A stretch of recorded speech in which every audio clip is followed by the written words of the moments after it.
Is racism still the main problem in society? Or has culture quietly become the bigger issue? For decades, racism has been the central explanation. But today, some people are asking a different question.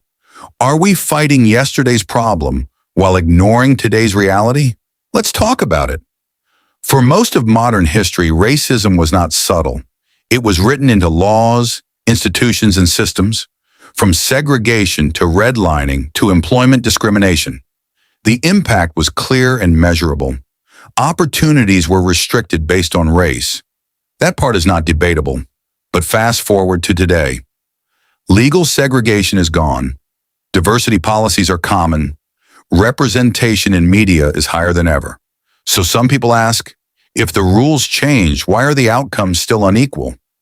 One group argues racism never disappeared. They say it simply evolved. It became more subtle, more systemic, less visible.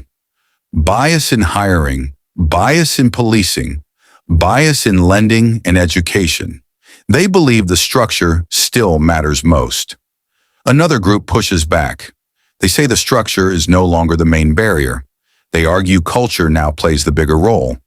Family structure, education priorities, community values. They point to immigrant communities. Many arrive with fewer resources, yet within 1 or 2 generations, some outperform the national average. Is that racism disappearing, or culture overcoming obstacles? Critics respond quickly. They say comparing groups ignores history. Not every community started from the same position. Generational wealth gaps are real. Past policies created present disadvantages. You cannot erase that with motivation alone. But the culture argument persists. Some say mindset determines direction. If success is celebrated, education is prioritized, and accountability is emphasized, progress follows. Others warn that blaming culture can become dangerous. It can shift responsibility entirely onto individuals. It can ignore unequal starting points. It can oversimplify complex realities. And sometimes it becomes a polite way to avoid discussing race. So which is it?